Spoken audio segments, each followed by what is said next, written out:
देखो बच्चों, तो आज का ये जो है दूसरा वीडियो है। इसके पहले मैं डिजिटल इलेक्ट्रॉनिक्स के अंतर्गत लॉजिक गेट पे वीडियो अपलोड कर चुका हूँ, तो आप लोग वो भी देख लें और उसे जो है ईयरफोन लगा के देखें, ठीक है। तो उसकी आवाज़ ज़्यादा क्लियर रहेगी, ठीक है। तो बेटा हम जो है अपने बेसिक इलेक्ट्रिकल के लेक्चर के अंतर्गत जो है चल रहा था हमारा, ठीक है। उसमें पहला जो चैप्टर था वो था बेसिक कॉन्सेप्ट, ठीक है। तो उसके अंतर्गत हमने इसके पहले वाले लेक्चर में हमने रेजिस्टेंस की बात करी थी, ठीक है। तो रेजिस्टेंस को आगे आज हम कंटिन्यू करेंगे थोड़ा, ठीक है। तो बात करते हैं सबसे पहले रेजिस्टेंस के अंतर्गत मैंने बात करी थी आपसे किस चीज़ की, ओम्स लॉ की बात करी थी, ठीक है। तो ओम्स लॉ को थोड़ा आज डिटेल में देखते हैं कि क्या होता है, ठीक है। तो मान लो हमारे पास कोई एक रेजिस्टेंस है R, ठीक है, और उसको हमने V वोल्ट की बैटरी से जोड़ दिया है। तो आपको पता है रेजिस्टेंस है, ठीक है। जैसे मैंने आपको पिछले लेक्चर में बताया था कि रेजिस्टेंस में से करंट फ्लो करेगी तो रेजिस्टेंस की प्रॉपर्टी होती है कि क्या बनाने लगता है, हीट बनाने लगता है। जिसका फॉर्मूला मैंने क्या बताया था आपको, P=I²R=V²/R=V/I। ये मैंने आपको फॉर्मूला बताया था कि ये इस तरीके से हीट बनाता है। जैसे मैंने एग्जांपल भी दिया था आपको कि घरों में पानी गर्म करने की रॉड, आपके बल्ब में जो फिलामेंट यूज़ होता है, जो बल्ब होता है 60 वाट का 100 वाट का, उसमें जो फिलामेंट यूज़ होता है वो भी हीट प्रोड्यूस करता है, उसके कारण बल्ब ग्लो करता है, ठीक है। ये मैं जब आपको UW पढ़ाऊंगा, यूटिलाइजेशन ऑफ इलेक्ट्रिकल एनर्जी, तब मैं बल्ब के बारे में वहाँ डिटेल में बताऊंगा, ठीक है, कि बल्ब वो कैसे ग्लो करता है, रेजिस्टेंस क्या करता है, उसमें फिलामेंट टंगस्टन का होता है जो, ठीक है। बल्ब में जो इतना पतला पतला तार लगा होता है बीच में, वो उसका फिलामेंट जो होता है वो टंगस्टन का बना होता है, उसकी वजह से बल्ब हमारा ग्लो करता है, वो रेजिस्टिव होता है, ठीक है। रेजिस्टेंस का बना होता है, बहुत ज़्यादा रेजिस्टेंस होता है उसका, ठीक है। तो अभी हम ओम्स लॉ समझते हैं। ओम्स लॉ में हम क्या समझने वाले हैं कि मैंने एक रेजिस्टेंस लगाया और V वोल्टेज की जो है बैटरी से कनेक्ट कर दिया इसको। तो इसमें करंट अगर I फ्लो होती है तो यहाँ पे, ठीक है, ये वोल्टेज ड्रॉप कुछ इस तरीके से होता है। यहाँ पर भी एक वोल्टेज आता है, रेजिस्टेंस के अक्रॉस भी वोल्टेज आता है, ठीक है। तो इसको ओम्स लॉ से कैसे डिफाइन करेंगे, तो ध्यान देना, हम रेजिस्टेंस के रिस्पेक्ट में जो है ये ओम्स लॉ डिफाइन करते हैं। रेजिस्टेंस के रिस्पेक्ट में जो है ओम्स लॉ डिफाइन करते हैं। बताता हूँ मैं क्या कहना चाहता हूँ कि इस रेजिस्टेंस में जो वोल्टेज आएगा ना वो करंट के प्रोपोर्शनल होगा, ठीक है। तो क्या होगा, V∝I होगा रेजिस्टेंस के रिस्पेक्ट में। अगर रेजिस्टेंस को कंसिडर करके हम चलें तो V∝I होगा। और अगर प्रोपोर्शनलिटी साइन हटाएंगे तो सबको पता है, सब लोग 12th से पढ़ते आ रहे होंगे कि अगर प्रोपोर्शनलिटी साइन हटाते हैं तो एक क्या कंसिडर करते हैं हम लोग, कांस्टेंट कंसीडर करते हैं। तो यहाँ पे मेरे लिए कांस्टेंट क्या ले लिया, R, और इनटू क्या हो गया I, ठीक है। तो यहाँ से R बराबर क्या हो जाएगा हमारा, V/I। तो ये ओम्स लॉ बोलता है कि किसी भी कंडक्टर का जो रेजिस्टेंस है, अब यहाँ पे आप कुछ भी ले लो, ठीक है। यहाँ पे अगर आप इस रेजिस्टेंस की जगह आप कुछ भी मटेरियल ले लो और उसका आपको रेजिस्टेंस आपको क्या है, रेजिस्टेंस निकालना हो आपको, तो आपको अगर कोई बैटरी लगाओ, उसमें से जो भी करंट फ्लो करेगी, ठीक है, उसका आप लोग क्या निकाल लो, वोल्ट। जो आप वोल्टेज लगा रहे हो, जो करंट फ्लो हो रही है, उसको आप लोग क्या हो, इस तरीके से कर दो, मतलब वोल्टेज डिवाइड बाय करंट कर दो। कोई भी मटेरियल आप यहाँ पे ले लो तो उसका क्या निकल जाएगा, आपका रेजिस्टेंस निकल जाएगा, ठीक है। ये ओम्स लॉ कहता है कि हम किसी भी मटेरियल का जो है रेजिस्टेंस निकाल सकते हैं ओम्स लॉ से। कैसे, एक बैटरी लगाओ, करंट फ्लो होगी, और आप क्या करो, वोल्टेज करंट का रेशियो ले लो, वोल्टेज को करंट से डिवाइड कर दो, तो हमारा क्या निकल जाएगा, रेजिस्टेंस। इसकी यूनिट क्या होती है बेटा, ओम होती है, ठीक है, ओम होती है, ठीक है सर। लेकिन अब जरा ध्यान दो कि ये जो ओम्स लॉ है इसकी कुछ कंडीशन है, ठीक है। ये ओम्स लॉ है, ये हमेशा वैलिड नहीं होता, ये कभी कभी फेल भी हो जाता है। अब फेल कब होता है, जैसे आप लोग, ये जो वैलिड है ये किस कंडीशन में वैलिड है, जब हमारा टेम्परेचर और प्रेशर, ये दोनों हमारे कैसे होने चाहिए, कांस्टेंट होने चाहिए। ये दोनों कैसे होने चाहिए, हमारे कांस्टेंट होने चाहिए, तभी ओम्स लॉ वैलिड है। अगर हमारे टेम्परेचर और प्रेशर कांस्टेंट नहीं है तो ओम्स लॉ हमारा फेल हो जाएगा, ये चीज़ वैलिड नहीं होगी, ठीक है। So Ohm's law is valid only for constant temperature and constant pressure, ठीक है।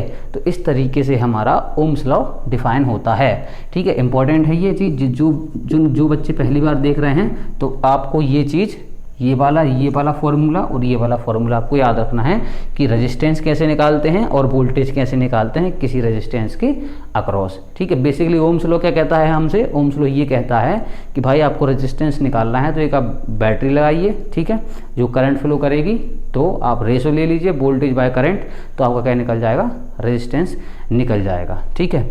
लेकिन ये वैलिड कब है, सिर्फ ये वैलिड तब है जब आपका टेम्परेचर और प्रेशर क्या हो, कांस्टेंट हो। अगर टेम्परेचर प्रेशर हमारा कांस्टेंट नहीं है तो ये ओम्स लॉ फेल हो जाएगा, ठीक है। इस तरीके से हो गया।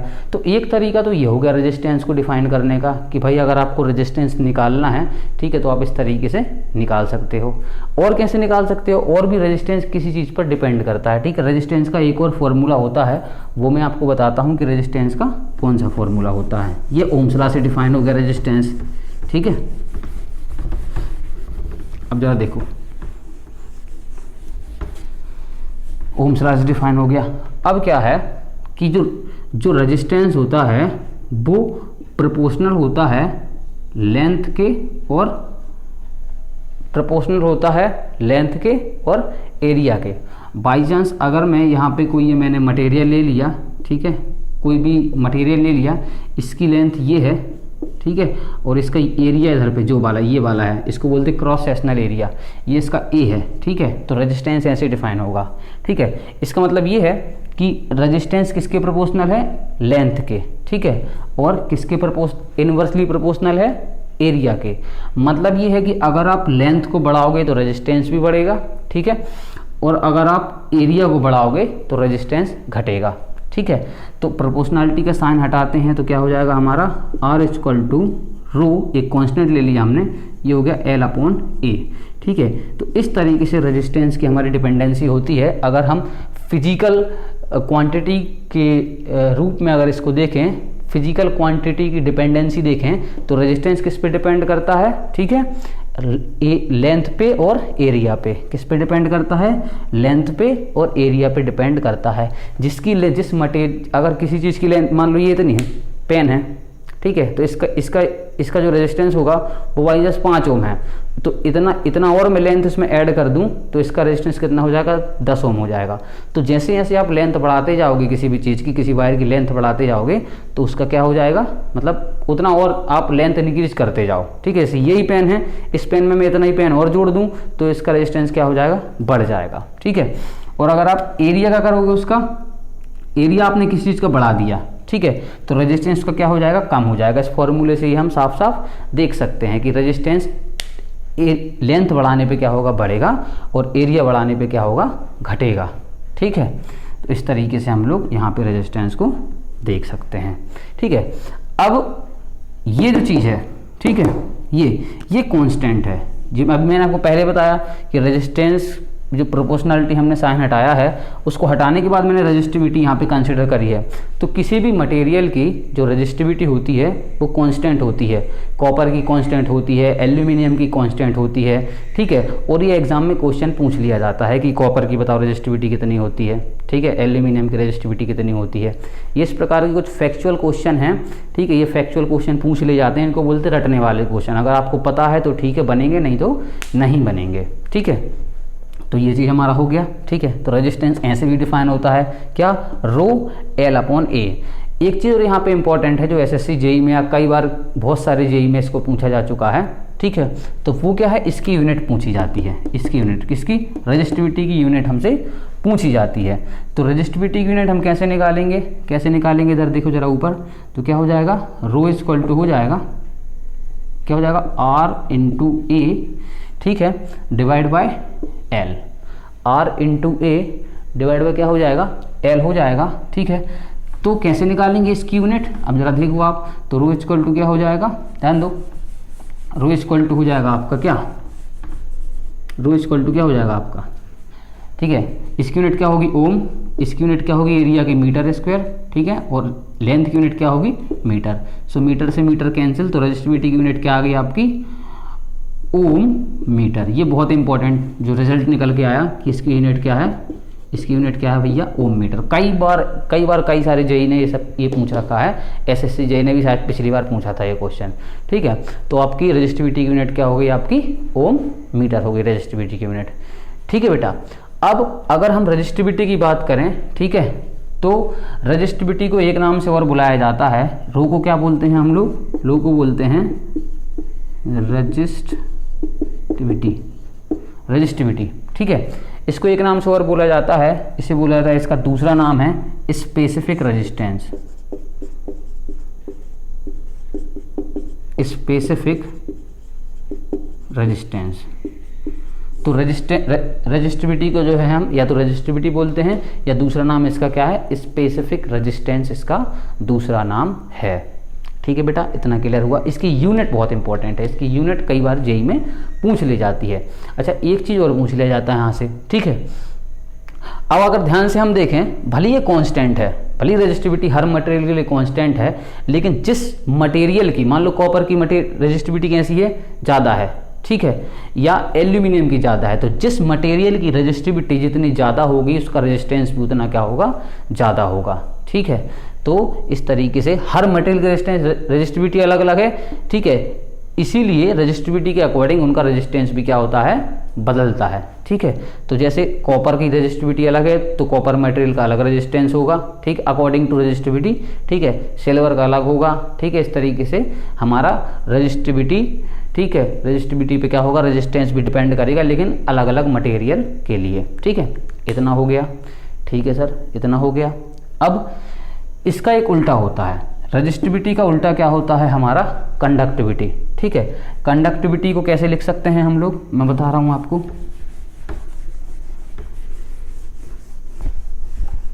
कंडक्टिविटी को कैसे लिखेंगे, ठीक है, तो इसकी उल्टी होती है वो, ठीक है। इसका अगर हम उल्टा कर दें, ठीक है, तो रजिस्टिविटी की यूनिट क्या आई हमारी, क्या आई, ओम मीटर, ठीक है। तो अगर हम इसको उल्टा कर दें, 1/रो इक्वल टू होता है सिग्मा, और इस सिग्मा को बोलते हैं कंडक्टिविटी, कंडक्टिविटी क्या बोलते हैं इसकी, इसको क्या बोलते हैं, कंडक्टिविटी बोलते हैं। अब चूंकि इसकी यूनिट क्या है, ओम मीटर, तो इसको उल्टा करोगे तो कंडक्टिविटी की यूनिट क्या आएगी, 1/ओम मीटर। इसका जस्ट उल्टा करना है क्योंकि रिवर्स है, ठीक है। तो इसको क्या लिख सकता हूं मैं, ओम मीटर को क्या लिख सकता हूं, ओम इनवर्स और मीटर इनवर्स, ठीक है। या ओम इनवर्स को बोलते हैं मोह, तो इसको ऐसा भी लिख सकता हूं मैं, मोह ऐसा बनाता हूं, ठीक है। मोह मीटर भी इसको, मोह और मीटर इनवर्स, इसको इस तरीके से लिख सकते हैं, ठीक है। तो इसकी यूनिट भी इंपॉर्टेंट है, काहे की, कंडक्टिविटी की। कंडक्टिविटी यूनिट क्या हो गई, ओम इनवर्स मीटर इनवर्स, ठीक है, या फिर मोह मीटर इनवर्स, ठीक है। इस तरीके से हमारी दो यूनिट डिफाइन हो गई। कौन कौन सी यूनिट डिफाइन हो गई हमारी, एक तो हो गई रजिस्टिविटी की यूनिट डिफाइन, ठीक है, और एक हो गई कंडक्टिविटी की यूनिट। ये आपको रटी होनी चाहिए भाई यूनिट इनकी। तो रजिस्टिविटी की यूनिट क्या है, ओम मीटर, कंडक्टिविटी यूनिट क्या है, ठीक है, ओम इनवर्स मीटर इनवर्स, ठीक है। इस तरीके से हमारी ये डिफाइन होती हैं, ठीक है। ये हो गया सर, ठीक है। अब बात करते हैं हम लोग आगे की, आगे की क्या है हिसाब किताब, ठीक है सर, इतना हो गया, ठीक है। अब क्या होता है बेटा, इन रजिस्टिविटी और कंडक्टिविटी के आधार पर जो है हमारा क्या है, जो है मटेरियल जो है क्या होते हैं, डिफाइन होते हैं। क्या होते हैं, मटेरियल डिफाइन होते हैं, ठीक है। एक तो होता है आपका क्या, कंडक्टर, दूसरा क्या होता है आपका, सेमीकंडक्टर, तीसरा क्या होता है आपका, इंसुलेटर। पहला क्या होगा आपका कंडक्टर, दूसरा क्या होगा आपका सेमीकंडक्टर, और तीसरा क्या हो गया आपका इंसुलेटर। तो कंडक्टर को मैंने आपको बताया था, ठीक है, कंडक्टर का मैंने आपको बताया था कि इसमें क्या होता है, फ्री इलेक्ट्रॉन ज़्यादा होते हैं, और जिसमें फ्री इलेक्ट्रॉन ज़्यादा होते हैं उसकी कंडक्टिविटी ज़्यादा होगी, रजिस्टिविटी कम होगी, ठीक है। तो कंडक्टिविटी ज़्यादा होगी मतलब सिग्मा क्या होगा इसका ज़्यादा, और रो क्या होगा इसका, रजिस्टिविटी क्या होगी इसकी कम। इसमें क्या होगा, करंट क्या होगा, बढ़िया तरीके से फ्लो करेगी, क्या होगी, बढ़िया तरीके से फ्लो करेगी करंट इसमें। गुड का सबसे बढ़िया कंडक्टर कौन सा है आपका? सिल्वर। सिल्वर सबसे बढ़िया कंडक्टर माना जाता है। उसकी जो है कंडक्टिविटी बहुत ज़्यादा होती है और रेजिस्टिविटी क्या होती है? बहुत कम होती है। ठीक है, इतना हो गया कंडक्टर के बारे में। अब बात कर लेते हैं इसके बाद इंसुलेटर। इंसुलेटर की जो कंडक्टिविटी है वो बहुत कम होती है, क्योंकि इंसुलेटर में करंट फ्लो नहीं होती है। लाइक रबर, लकड़ी, ये सब चीज़ें हो गई, ठीक है, जिसमें करंट फ्लो नहीं होगी, फ्री इलेक्ट्रॉन्स नहीं होंगे, तो उनकी क्या होगी? कंडक्टिविटी क्या होगी? कम, और रजिस्टिविटी क्या होगी? बहुत ज़्यादा होगी। ठीक है, अब सेमीकंडक्टर की अगर हम बात करें तो सेमीकंडक्टर की जो है क्या होगी? कंडक्टिविटी क्या होगी इसकी? इससे क्या होगी? कम, लेकिन इससे क्या होगी? ज़्यादा। मतलब ये मॉडरेट होती है। इसकी अगर मैं कंडक्टिविटी रेजिस्टिविटी की बात करूं तो कैसी होंगी? ये मॉडरेट। दोनों चीज़ कैसी होंगी इसमें? मॉडरेट होंगी। मॉडरेट का मतलब बीच की होंगी। ठीक है, इसमें जैसे मैं इसकी बात करूं, किसकी? कंडक्टिविटी इसकी ज़्यादा है, इसकी बहुत कम है, तो इसकी कैसी होगी? बीच की। ठीक है, अगर रेजिस्टिविटी की बात करूं, इसकी बहुत कम है, ठीक है, इसकी बहुत ज़्यादा है, तो इसकी कैसी होगी? बीच की। ठीक है, तो हमने किस किस का एग्जाम्पल देख लिया? कंडक्टर का एग्जाम्पल देख लिया। जितने भी मेटल्स हैं मोस्टली, ठीक है, वो सब कंडक्टर के रूप में हम यूज़ कर सकते हैं। ठीक है, जैसे एल्यूमिनियम, कॉपर, सिल्वर, ठीक है, ये सब क्या है? गुड कंडक्टर में हमारे आ जाते हैं। ठीक है, अब इंसुलेटर में करंट का फ्लो नहीं होता है, कंडक्टिविटी बहुत कम होती है, रजिस्टिविटी बहुत ज़्यादा होती है। बेसिकली कंडक्टिविटी का मतलब यही है, कंडक्शन। कंडक्शन मतलब करंट को फ्लो होने वाली कैपेसिटी को ये दिखाता है कि जिसकी कंडक्टिविटी ज़्यादा होगी उसमें ज़्यादा से ज़्यादा क्या होगी? करंट फ्लो होगी, जैसे हमारा कंडक्टर। ठीक है, अब अगर हम सेमीकंडक्टर की बात करें तो वो बीच का रहता है। मतलब समझ गए होंगे आप लोग कि कोई भी पैरामीटर आप ले लो वो बीच का होगा। जैसे इसमें बहुत ज़्यादा है, इसमें बहुत कम है, तो इसमें बीच की होगी। इसमें हमारी क्या है? रजिस्टिविटी बहुत कम है, इसमें बहुत ज़्यादा है, तो इसमें कितनी होगी? मॉडरेट। और इसके एग्जाम्पल हैं आपके सिलिकॉन और जर्मेनियम। सिलिकॉन, जर्मेनियम मोस्टली हम क्या है? सेमीकंडक्टर के तौर पे यूज़ करते हैं। ठीक है, क्योंकि ये क्या करते हैं? इसके कंडक्टर की तरफ भी बिहेवियर करते हैं एक समय पर, ठीक है, और एक टाइम पर इंसुलेटर की तरफ भी बिहेवियर करते हैं। मतलब ये दोनों की तरह बिहेव करते हैं। ठीक है, जो सेमीकंडक्टर हैं वो दोनों की प्रॉपर्टी रखते हैं अलग अलग टाइम पर। ठीक है, अलग अलग कंडीशन में दोनों की तरह बिहेव करते हैं, इसलिए हम क्या कहते हैं? सेमीकंडक्टर कहते हैं। ठीक है सर, इतना हो गया। तो हमने ये चीज़ डिफाइन कर ली। ठीक है, हो गया सर, इतना हो गया। अब एक चीज़ ये देखो आप लोग, क्या ये देखना है हमें कि जैसे अभी मैंने आपको बताया था कि जो R= मैंने आपको बताया था, क्या बताया था? V/I। ये कब वैलिड है? सिर्फ जब हमारा क्या है? टेम्परेचर और प्रेशर क्या है हमारा? टेम्परेचर और प्रेशर क्या है हमारा? कांस्टेंट है। मतलब ना तो टेम्परेचर बदलना चाहिए ना प्रेशर बदलना चाहिए, तभी हमारा रेजिस्टेंस क्या है? हमारा क्या होगा? हमारा मतलब फिक्स होगा। मतलब ये रूल तभी, ये जो है ओम्स लॉ तभी वैलिड होगा जब हमारा क्या होगा? टेम्परेचर और प्रेशर कैसा होगा बेटा? कांस्टेंट होगा, तो हमारा क्या होगा? ओम्स लॉ वैलिड होगा। अगर टेम्परेचर प्रेशर बदल रहा है तो क्या हो जाएगा? हमारा क्या हो जाएगा? ये ओम्स लॉ हो जाएगा फेल। ठीक है, अब ज़रा ये देखो कि टेम्परेचर बदलने पे जब हम बता रहे हैं कि इसका मतलब ये है कि आपका क्या है? रेजिस्टेंस फिक्स है। ओम्स लॉ क्या बोलता है? ओम्स लॉ बोलता है कि R= होता है V/I। ठीक है, अगर आप वोल्टेज को बढ़ाओगे तो करंट बढ़ती जाएगी, R हमेशा फिक्स रहेगा। वोल्टेज को कम करोगे करंट कम हो जाएगी, R हमेशा फिक्स रहेगा। At any condition R will be constant. ठीक है, चाहे वोल्टेज बढ़ाओ, चाहे वोल्टेज करंट की वैल्यू आप कुछ भी रखो, ठीक है, वोल्टेज की वैल्यू कुछ भी रखो, उसी हिसाब से करंट फिल होगी। तो रेजिस्टेंस आपका क्या होगा? हमेशा कांस्टेंट होगा।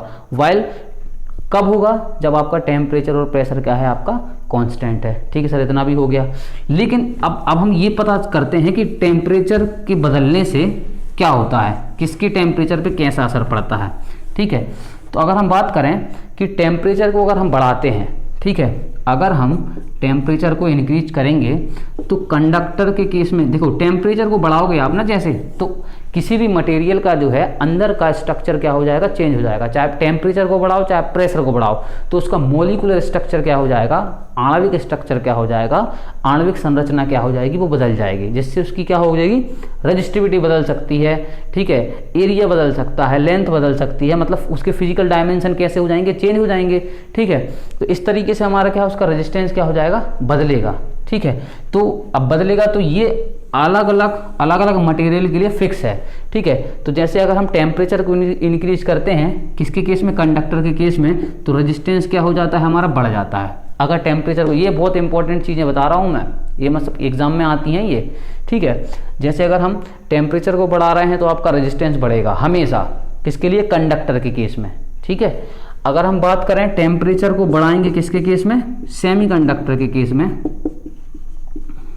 सेमीकंडक्टर के केस में, तो रेजिस्टेंस क्या होगा, हमारा घट जाएगा, रेजिस्टेंस क्या हो जाएगा, घट जाएगा, ठीक है। मैं बताऊंगा ऐसा क्यों होता है अभी।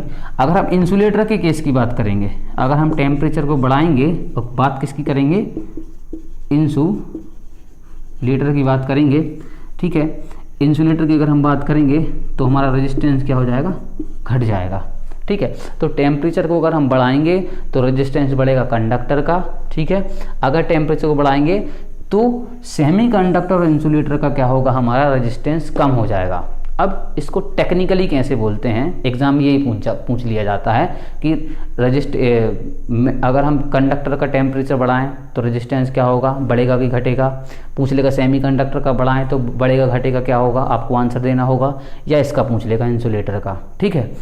तो अब हम इसके बारे में डिस्कशन करते हैं आगे कि ये इसको टेक्निकली क्या कहते हैं, जरा ध्यान दो, ठीक है। इसको टेक्निकली क्या कहते हैं, मतलब जैसे क्या होता है, मैं आपको बताना चाहता हूँ, मैं आपको कुछ बता रहा हूँ क्या होता है, जरा देखो ध्यान से। जैसे मैं आपको बोलूँ कि भाई कंडक्टर का जो है टेम्परेचर बढ़ाने पे रेजिस्टेंस बढ़ता है, ठीक है, किसका, कंडक्टर का, ठीक है। तो इसको बोला जाता है टेक्निकली कि कंडक्टर का क्या है, टेम्परेचर कोफिशिएंट ऑफ रेजिस्टेंस, इसको बोलते हैं अल्फा, क्या है, पॉजिटिव है, क्या है, पॉजिटिव है, ये अल्फा क्या है, पॉजिटिव है। टेम्परेचर कोफिशिएंट ऑफ रेजिस्टेंस इसका क्या होगा, प्लस होगा, तभी क्या होगा, टेम्परेचर बढ़ाने पे आपका रेजिस्टेंस क्या होगा, बढ़ेगा, किसके लिए, कंडक्टर के लिए, ठीक है सर, इतना क्लियर हो गया। अब दूसरी अगर हम बात करें तो हम बात काहे की करते हैं, सेमीकंडक्टर की, सेमीकंडक्टर की। तो अगर इसका रेजिस्टेंस हम बढ़ाएंगे, इसका अगर हम टेम्परेचर बढ़ाएंगे तो इसका रेजिस्टेंस क्या होगा, कम होगा। इसको बोलते हैं कि इसका अल्फा कैसा है, नेगेटिव। इसको बोलते हैं कि रेजिस्टेंस टेम्परेचर कोफिशिएंट, या टेम्परेचर कोफिशिएंट ऑफ रेजिस्टेंस कैसा है, नेगेटिव। इसका मतलब ये है कि अगर आप टेम्परेचर को बढ़ाओगे तो रेजिस्टेंस क्या हो जाएगा, घट जाएगा। इसी प्रकार अगर हम थर्ड इंसुलेटर की बात करें, इंसुलेटर की बात करें, ठीक है, तो अगर उसमें टेम्परेचर बढ़ाओगे तो रेजिस्टेंस क्या हो जाएगा, घट जाएगा। तो फर्दर इसमें क्या होगा, आपका क्या होगा, टेम्परेचर अल्फा कैसा हो जाएगा, इसमें नेगेटिव, कैसा हो जाएगा, नेगेटिव। तो एग्जाम में क्वेश्चन ये बनते हैं बेटा, एग्जाम में क्वेश्चन ये बनते हैं कि किसका temperature coefficient of resistance positive होता है, किसका नेगेटिव होता है, किसका टेम्परेचर बढ़ाने पर रेजिस्टेंस घटता है, किसका टेम्परेचर बढ़ाने पर रेजिस्टेंस बढ़ता है, घटता बढ़ता जो भी है, टेम्परेचर इफेक्ट पूछा जाता है एग्जामिनेशन में, ठीक है। तो आपको इस तरीके से आंसर दे देना है, या क्वेश्चन इस तरीके से पूछेगा कि अल्फा किसका पॉजिटिव होता है, किसका नेगेटिव होता है। तो पॉजिटिव किसका होगा, सिर्फ किसका होगा, कंडक्टर का। नेगेटिव किसका होगा, सेमीकंडक्टर का और इंसुलेटर का हमारा क्या होगा, नेगेटिव होगा। ठीक है सर, इतना क्लियर हुआ। देखना अगर आप प्रीवियस ईयर क्वेश्चन पेपर देखोगे ना तो आपको ये चीज़ मिल जाएगी कि ये वाले क्वेश्चन आए हुए हैं। ठीक है, अब ये हो गया हमारा। ठीक, अब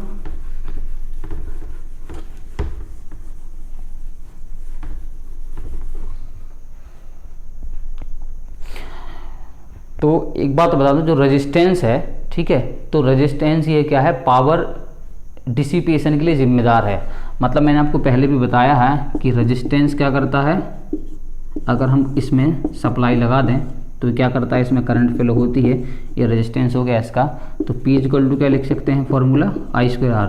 मतलब डीसी पावर कंज्यूम करने के लिए अगर हम डीसी पावर की बात करें, डीसी पावर की बात करें तो कौन जिम्मेदार है, डीसी पावर कंज्यूम करने के लिए कौन जिम्मेदार है, केवल रेजिस्टेंस जो है हमारा जिम्मेदार है।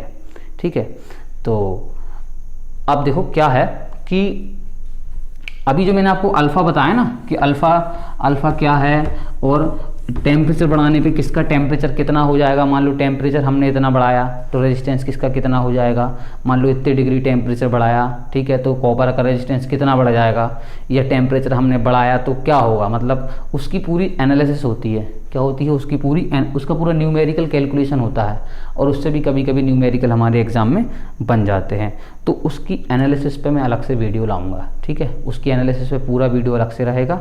ठीक है, और एक चीज़ मैं आपसे कहना चाहता हूँ कि आप ज़रा ये चीज़ देखिए कि अब जब मैं न्यूमेरिकल की वीडियो लाऊंगा, ठीक है, जब मैं न्यूमेरिकल कराऊंगा आपको, तो उस पर जो है क्या है, वीडियो की लेंथ थोड़ी ज़्यादा होगी, क्योंकि न्यूमेरिकल करने में समय लगता है। ठीक है, तो न्यूमेरिकल वाले वीडियो की लेंथ क्या होगी, थोड़ी सी ज़्यादा होगी। ये जो मैं थ्योरेटिकल पोर्शन करा रहा हूँ उसकी लेंथ थोड़ी क्या है, कम है।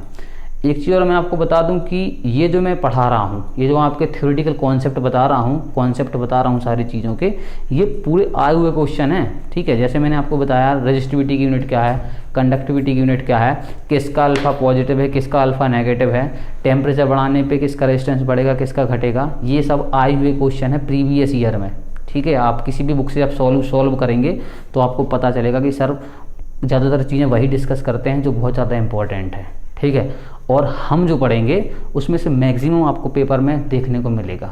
ठीक है, जो मैं सब्जेक्ट आपको यहाँ पे पढ़ाऊँगा उन्हीं कॉन्सेप्ट में से आपको मैक्सिमम क्वेश्चन जो है आपको देखने को मिलेंगे। ठीक है, और बुक्स के बारे में आपको डिस्कस कर दूंगा कि आपको कौन सी बुक्स खरीदनी है प्रैक्टिस के लिए, क्वेश्चन प्रैक्टिस के लिए आपको कौन सी बुक खरीदनी है, तो आप उस बुक से प्रैक्टिस कर लेना। ठीक है, थैंक यू फॉर वॉचिंग।